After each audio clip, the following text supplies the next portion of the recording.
Arratsaldeon ikusle zer moduz ongi etorri bertan berri albistegira. Gaur abenduak 22 ditu, hortzirala da, asteragoa egunak utzizkigun lerroburuekin.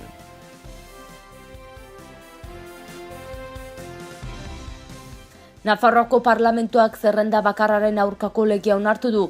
PSN-ren lege proposamena aurrera atera da, aldeko 26 botorekin eta kontrako 24rekin, besteak beste ezkerrak ere babestu du.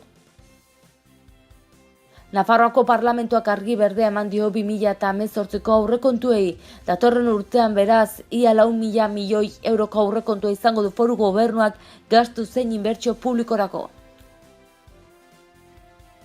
Arantzadi udal taldeak aurrekontuak babestuko ditu. Pasaden astelehenean abenduaren 18an aurrekontuen bozketan abstenitu ostean, alderdiaren leku udal gobernuan kolokan gelditu zen. Orain, jarrera aldatu eta onartu egingo ditu.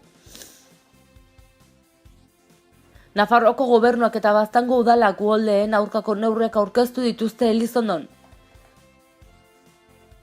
Kalamu elkarteen legeak balio gabe uzteari ekin dio konstituzionalak. Nafarroako legea atzera bota du auzitegiak, erkidegoek ezin dutelakoan halako legerik egin. Frantziako portaleko zubi altxagarriaren funtzionamendua frogatu dute. Izaskun Etxeberria narrazio laburrean, Irati Majuelo poesian eta Julen Zelaieta bertso peretan izan dira egile berrientzako euskarazko literatur lehiaketako irabazleak. Hortziral honetako albistekin hasteko Nafarroako parlamentuak zerrenda bakarraren aurkako legea onartu du. PSN-ren lege proposamena aurrera atera da aldeko 26 botorekin eta kontrako 24rekin. Besteak beste, gobernua babesten duen ezkerrak ere babestu du. Hezkuntzako lan deialdietan hautagaiak bi zerrendatan euskaldun elebidunak eta erdaldun elebakarrak segregatzeko lege proposamena onartu du Nafarroako legebiltzarrak. PSN-ek aurkeztu zuen egitasmoa azaroan eta oposizioko gainontzeko talden babesa jaso berri du osoko bilkuran, UPN-rena eta PP-rena, baina baita lauko gobernuari eusten dion talde batena ere, ezkerrarena. 1981 urtean UPN-ek gobernuak ezarri zuen segregazioa 1986ko euskararen legea oinarri bakar gisa hartuta. Orain arte irakasle gai euskaldunak gaztelaniazko lanpostoetatik at mantentzeko balio izan du zerrenda bereizien sistemak. UPN-ek koska bat harago eraman baitzuen segregazioa gaztelaniazko eta euskarazko azterketak egun eta ordu berean jarrita. UPN-ek ezarretako zerrenda bereizien sistema legez bermatuko du arau horrek. Hortaz, oposizioetan hautagai elebidunek aukeratu egin beharko dute zein hizkuntza adarretan sartu, euskarazkoan ala gaztelaniazkoan, eta lanpostu guztietara aurkeztu nahi badute, bi azterketa gainditu eta birritan egin beharko dute euren programazioaren defentsa. Eta Nafarroako parlamentuan jarraituz argi berdea eman die 2018ko aurrekontuei. Beraz, datorren urtean ia 4.000 milioi euroko aurrekontua izango du foru gobernuak gastu eta inbertsio publikorako. Hirugarrenez jarraian aurrekontuak izango ditu Nafarroako gobernuak datorren urtean, geroa baike Bilduka alduguk eta ezkerrak aurrera atera dute parlamentuan urteko legeri garrantzitsuena. UPN-ek, PP-ek eta PSN-ek berriz kontra bozkatu dute. Azaroaren 23an PP eta UPN-ren osoko zuzenketak atzera bota zituzten. Ordu hartan PSN zatikako zuzenketen bidez aurrekontu proiektuari aukera bat eman nahi izan ziola adierazi zuen. Atzo Maria Etxibitek esan zuenez, proposatutako hobekuntza ez da nahikoa izan. Guztira 4.164 milioi euroko aurrekontua izango dut datorren urtean Nafarroako gobernuak, finantza gastuak kenduta 3.889 milioi eurotan geratuko da. Aurrekontuen tramitazioan guztira 682 zatikako zuzenketa aurkeztu dira eta atzoko osoko bilkuran horietatik 382 bozkatu ziren. Hala ere osoko zuzenketa gutxi onartu dira, horien artean aipagarrienetako bat Emaús trapukarientzako 450.000 euroko laguntza. Gainera Arantzadi zientzia elkartak bultzatutako Iturisako hiri erromatarraren indusketek ere 50.000 euroko laguntza jasoko dute atzo onartutako zuzenketa baten harira. UPN-eko Javier Espartzaren arabera, Telesforo Monzonen eta Sabino Aranaren gorazarreko aurrekontu ideologikoak onartu ditu gobernua sostengatzen duen laukoak. Barkosi egin dio oharra. Telesforo Monzonekea jotan militatu zuen eta babestu zuen eta HB sortu zuen azkenik. Telesforo ez bihurtzeko esan zion Barkosi. Gero Abaiko Koldo Martinezen arabera gobernuak egonkortasuna du eta eren egun ateratako nabarrometroak agertu legez emaitzak ematen dizkie apurka. Bitartean oposizioa zarata ateratzen ari dela eta bere akordioak egiteko ezgaitasuna ezkutatzeko kezko esia sortu nahi duela azpimarratu du Martinezek. EH Bilduko Adolfo Araizen arabera kritikoak dira aurrekonturekin, baina era berean aldaketak aurrera egiteko balioko dute. UPNeri erantzunez gogoratu dio Telesforo Monzonek ez zuela defenditu Nafarroa inorekin bat egitea, Nafarroari dagokiolako egon eta izatea. Araizek Nafarroaren erabakitzeko eskubidea aldarrikatu du. Alduguko Mikel Builek demagogia egiteari usteko eskatu dio oposizioari eta PSN-eko Maria Etxibiteren esanetan aurrekontuak ez dira ezkerrekoak ez baita besteak beste inbertsioaren eta enpleguaren alde egiten. PPko Ana Beltranen arabera erabat ideologikoak dira eta ezkerreko Jose Miguel Nuinek aldiz azpimarratu du UPN-erekin murrizketa zirela nagusi eta orain gastu publikoa handitzen ari dela dio. Eta parlamentuko kontuak alde batera utzita Iruñeko udalan Aranzadi udal taldeak aurrekontuak babestuko ditu. Pasaden astelenean aurrekontuen bozketan abstenitu ostean Aranzadi udal taldearen lekua udal gobernuan kolokan gelditu zen. Orain jarrera aldatu eta aurrekontuak babestuko dituela jakinarazi dute. Aurrekontuak babestu ezean udaltaldearen parte ez zela izanen esan zion Joseba Xiron alkateak Aranzadiri aurrekontuak ez babesteko asmoa azaldu zuenean. Dena dela gauzak aldatu dira eta aurrekontuei sostengoa emanen die Aranzadik naiz eta proiektuaren inguruko kontrako arrazoiak izan. Aranzadiko arbatean adierazi duenez aurrekontuak aurrera aterako dira aldaketan sakontzeko. Pasaden astelenean Joseba Xiron Iruñeko alkateak zalantzan jarri zuen Aranzadi alderdiak udal gobernuan jarraitzeko duen legitimota. Izan ere, 2018ko aurrekontuen proiektua onartu zuen eren egun gobernu batzordeak, baina Arantzadiko zinegotzi batek zuri bozkatu zuen. Hala, abstentzio kritiko horrekin harrituta eta kezkatuta azaldu zen Xiron. Alkatearen iritzian abstentzioa ez da udal gobernuan jarraitzearekin bateragarria. Arantzadiko batean azaldu du bere jarrera, horren arabera abstentzioarekin legealdiko 3. urte honetan aldaketa sakonagoa galdegin nahi zuten, hiri eredu sozialagoa berdinzaleagoa eta jasangarriago bat helburu. Udal gobernuko kidekin ados ez egoteko duen eskubidea defendatu du Arantzadik eta sosegua eta lasaitasuna eskatu dizkie gainontzeko 3 formazioei. Albiste gehiago utzi dizkigu gaurko abenduaren 22ak, Nafarroako gobernuak eta Baztango udalak uholdeen aurkako neurriak aurkeztu dituzte Elizondon.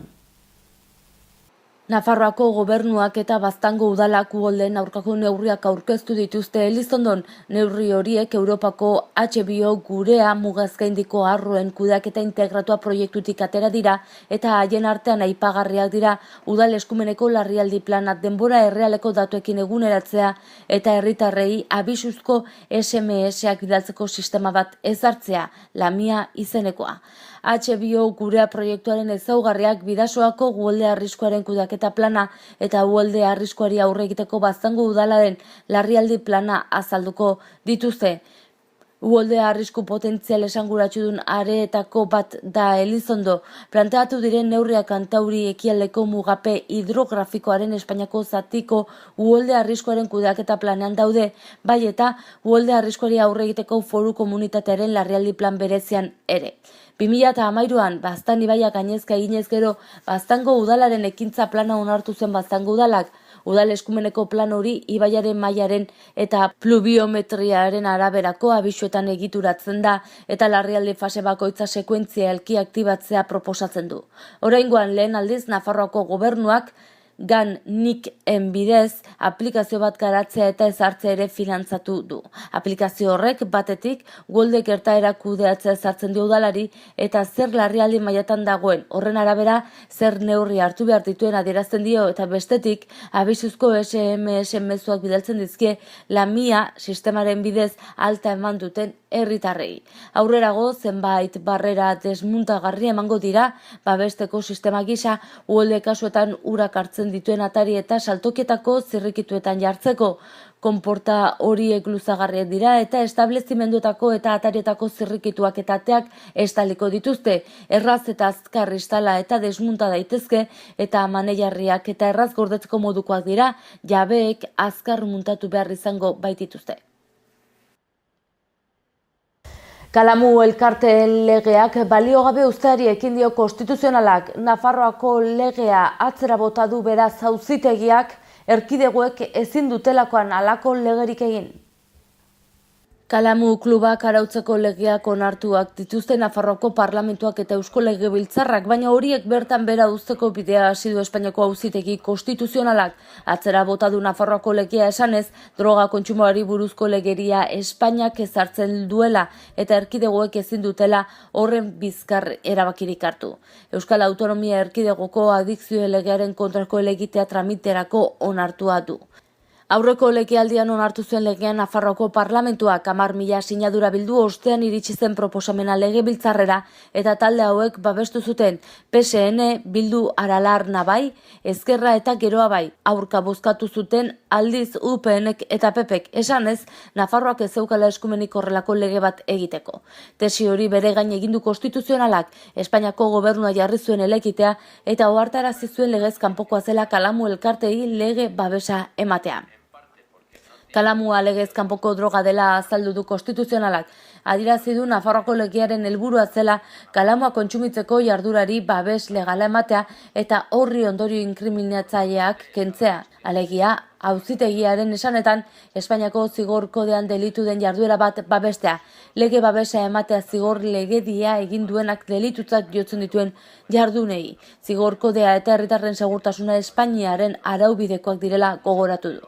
Nafarroakoa izan da gisa horretako elkartei buruz Konstituzionalak emandako lehen sententzia.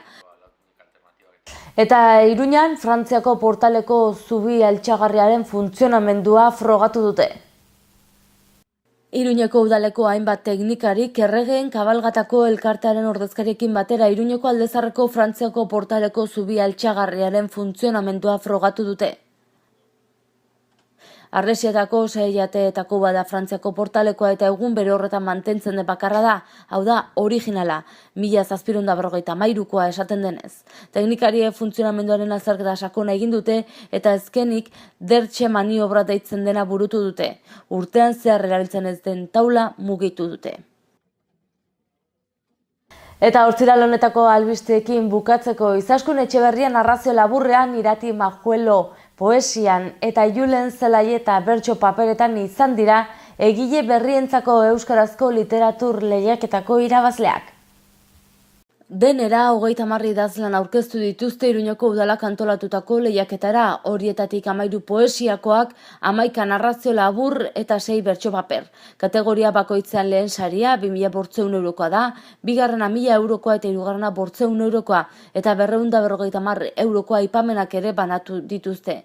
Bertso paperetan berako Julen Zelaieta Iriartek lortu du lehen saria Maite Zaitu Goizpea lanarekin. Epaimaiaren arabera egileak abilezia erakusten du gaurkotasun handiko gai bati, hau da aurren transexualitateari humorez eta aldi berean seriotasunez heltzeko. Azpimarratzekoa da bertsoen kalitatea bai eta egileak erakutsetako trebezia ere. Bigarren saria Eneko Fernandez Maitxala Lesakarrak lortu du San Fermin 1978 bertsoengatik. Poesian lehen saria Irati Majuelok eskuratu du, bigarren saria Amets Arangurenek eta hirugarrena Oianez Zuberoak. Aipatzekoa da Maialen Sobrino López Elizondarrak aipamen berezia jaso duela hartu emeki lanarengatik. Narrazio laburretan Izaskun Etxeberriak lortu du lehen saria, Saioa Alkaizak bigarrena eta Nerea Baldak hirugarrena. Aipamen bereziak izan dira Garazi Arrula eta Julen Azkonaren lanendako. Abenduak 22 gaur hortzirala guazen egunak utzizkiun albisten errepasoa egitera titularrekin.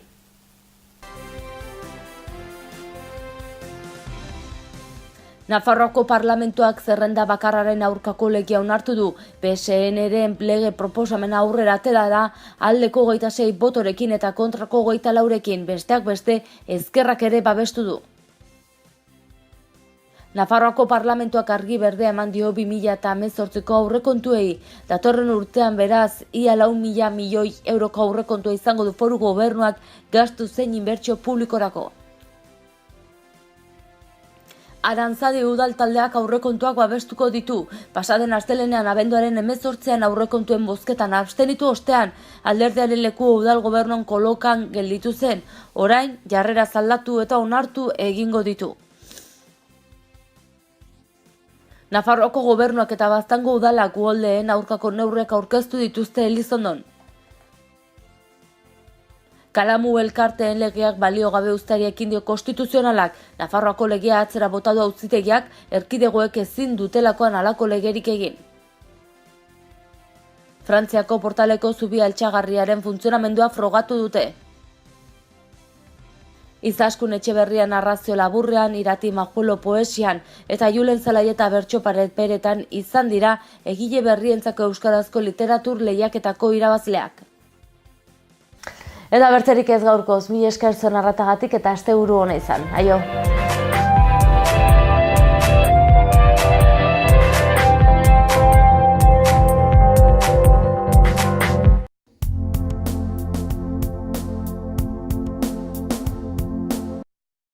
Errenta aitorpena. Hasi da aurrez aurre errenta aitorpena egiteko epea. Ekainaren 23 bitartean arretarako guneetan aurkez dezakezu ala aurrez hitzordua eskatuta Nafarroako Ogasuneko bulegoetan. Orain gainera, zeure ekarpenak zehazki nora joanen diren ikus dezakezu aurrekontua.nafarroa.eus gunean sartuta. Ekarpenez eraikitako etorkizuna. Nafarroako gobernua. Gobierno de Navarra. Gorritxon atsedenerako sistema hoberenak eta loaldi egoki batendako beharrezkoak diren produktuak aurkituko dituzu. 40 urte daramatzagu punta-puntako materialak eta marka hoberenak bezeroaren eskura jartzen. Deskansatzeko sistemetan aditua gara, sofak, koltsoiak, somierrak. Hurbildu eta eskuzabali jasoko zaitugu. Iruña, Gorritxon. Erratzun kanpin Baztan oporretan deskansatzeko eta ongi pasatzeko 4 izarretako kanpina.